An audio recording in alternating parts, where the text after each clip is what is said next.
ओम नमो भगवते वासुदेवाय।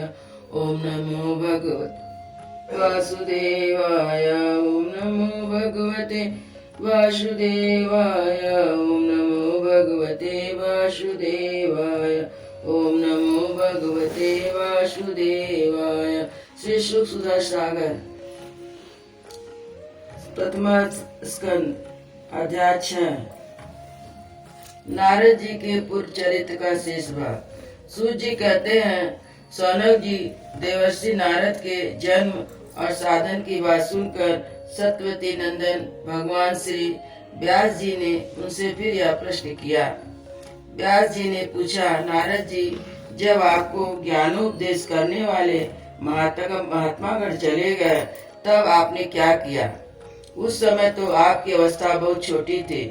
स्वयंभू आपकी शेष आयु किस प्रकार व्यतीत हुई और मृत्यु के समय आपने किस विधि से अपने शरीर का परित्याग किया? देवर्षि काल तो सभी वस्तुओं को नष्ट कर देता है, उसने आपकी इस पूर्व कल्प की स्मृति कैसे नाश नहीं किया? श्री नारद जी ने कहा, मुझे ज्ञानोपदेश करने वाले महात्मागण जब चले गए तब मैंने इस प्रकार अपना जीवन व्यतीत किया। यद्यपि उस समय मेरी अवस्था बहुत छोटी थी, मैं अपनी माँ का इकलौता लड़का था। एक तो वह स्त्री थी, दूसरे वह दासी थी। मुझे उसके सिवाय और कोई सहारा नहीं था। उसने अपने को मेरे स्नेह पास से जकड़ रखा था। वह मेरे योगक्षेम की चिंता तो बहुत करती थी, परंतु पराधीन होने के कारण कुछ कर नहीं पाती थी। जैसे कठपुतली नाचने वाली की इच्छा के अनुसार ही नाचती है, वैसे सारा संसार ईश्वर के अधीन है। मैं भी अपनी माँ के स्नेह बंधन में बंधकर उस ब्राह्मण बस्ती में ही रहा। मेरी अवस्था केवल 5 वर्ष की थी। मुझे दिशा, देश और काल के संबंध में कुछ भी ज्ञान नहीं था। एक दिन की बात है, मेरी माँ गौ दुहने के लिए रात के समय घर से बाहर निकली। रास्ते में उसके पैर से सांप छू गया। उसने उसे बेचारी को डस लिया। उस सांप का क्या दोष? काल की ऐसी प्रेरणा थी। मैंने समझा भक्तों का मंगल चाहने वाले भगवान का यह अनुग्रह ही है। इसके बाद मैं उत्तर दिशा की ओर चल पड़ा। उस ओर मार्ग मुझे अनेकों धन धान से संपन्न देश, नगर, गांव, ऐरों की चलती फिरती बस्तियां, खाने, नदी, पर्वत के तटवर्ती पहाड़, वाटिका, वन, उपवन और रंग बिरंगी धातुओं से विचित्र पर्वत दिखलाई पड़े। कहीं कहीं जंगली वृक्ष थे जिनकी बड़ी बड़ी शाखाएं हाथियों ने तोड़ डाली थी। शीतल जल से भरे हुए जलाशय थे जिनमें देवताओं के काम में आने वाले कमल थे। उन पर पक्षी तरह तरह की बोली बोल रहे थे और भौरे मंडरा रहे थे। यह सब देखता हुआ मैं अकेले ही था। इतना लंबा मार्ग तय करने पर मैं एक घोर गहन जंगल देखा। उसमें बांस, कुश, कीचक आदि थे। उनकी लंबाई चौड़ाई तो बहुत थी और सांप, उल्लू आदि भयंकर जीवों का घर हो रहा था। देखने में बड़ा भयानक लगता था। चलते चलते मेरा शरीर और इंद्रियां शिथिल हो गई। मुझे बड़ी जोर की प्यास लगी। भूख तो था ही। वहाँ एक नदी मिली। उसके कुंड में मैंने स्नान किया, जलपान किया, आचमन किया। इससे मेरी थकावट मिट गई। उस विजन वन में एक पीपल के नीचे आसन लगाकर बैठ गया। उन महात्माओं जैसा मैंने सुना था। हृदय में रहने वाले परमात्मा के उसी स्वरूप को मैं मन ही मन ध्यान करने लगा। भक्ति भाव से वशीकृत चित्त द्वारा भगवान के चरण कमलों का ध्यान करते ही भगवत प्राप्ति की उत्कट लालसा से मेरे नेत्रों में आंसू छलछलाए और हृदय में धीरे धीरे भगवान प्रकट हो गए। व्यास जी, उस समय प्रेमा भाव के अत्यंत से मेरा रोम रोम पुलकित हो उठा। हृदय अत्यंत शांत और शीतल हो गया। उस आनंद की बाढ़ में ऐसा डूब गया कि मुझे अपना देह वस्तु तनिक भी भान ना रहा। भगवान का अनिवर्चनीय रूप समस्त हुक्कों का नाश करने वाला और मन के लिए अत्यंत लुभावना था। सहसा उसे ना देख मैं बहुत ही विकल हो गया। अनमना सा होकर आसन से उठ खड़ा हुआ।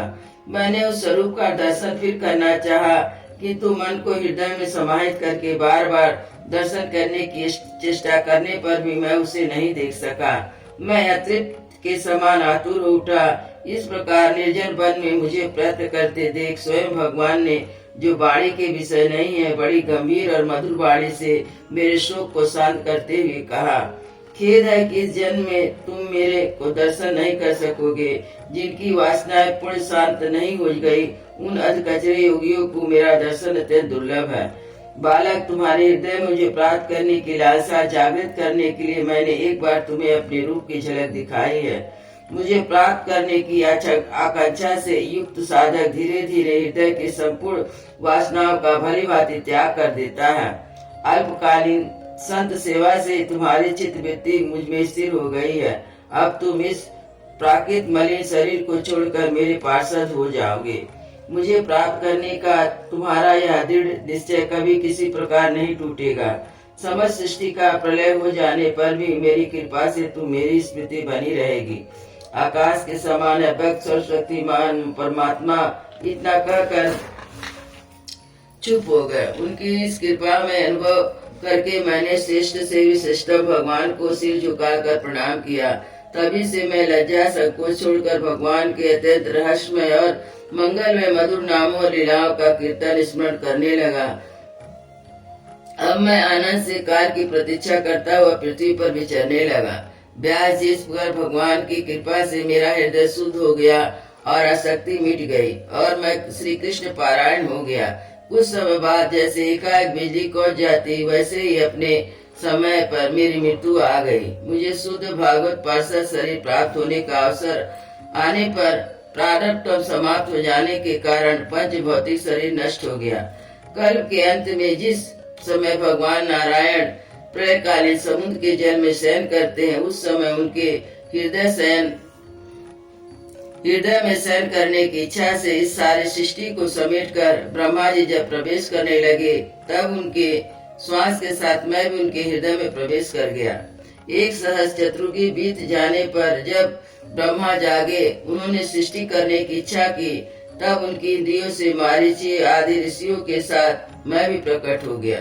तभी से मैं भगवान की कृपा से वैकुंठ आदि में तीनों लोकों में बाहर और भीतर बिना रोक टोक विचरण किया करता हूँ। मेरे जीवन का व्रत भागवत जन अखंड रूप से चलता रहता है। भगवान की दी हुई इस स्वर ब्रह्म से विभूषित वाणी पीड़ा पर तान छेड़कर मैं उन लीलाओं का गान करता हूँ जो सारे संसार में विचरता हूँ।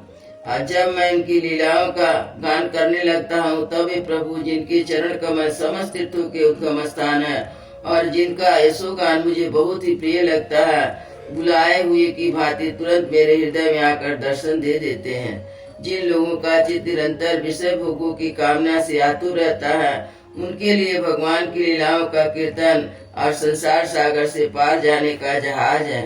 यह मेरा अपना अनुभव है। काम और लोभ की चोट से बार बार घायल हुआ हृदय श्री कृष्ण सेवा से जैसे प्रत्यक्ष शांति अनुभव करता है, यम नियम योग मार्ग वैसी शांति नहीं मिल सकती।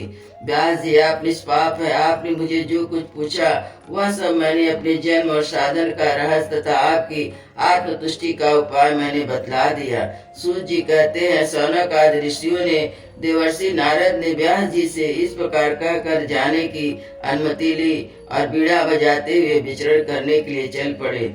ये देवर्षि नारद धन है, क्योंकि ये सारंग पाणी भगवान की कीर्ति अपनी बीड़ा पर गा गा कर स्वयं तो आनंदमय होते हैं, साथ साथ ही त्रिताप तप्त जगत को भी आनंदित करते रहते हैं। अयोध्या श्री राम लला की जय, वृंदावन बिहारी लाल की जय, सतगुरु महाराज की जय।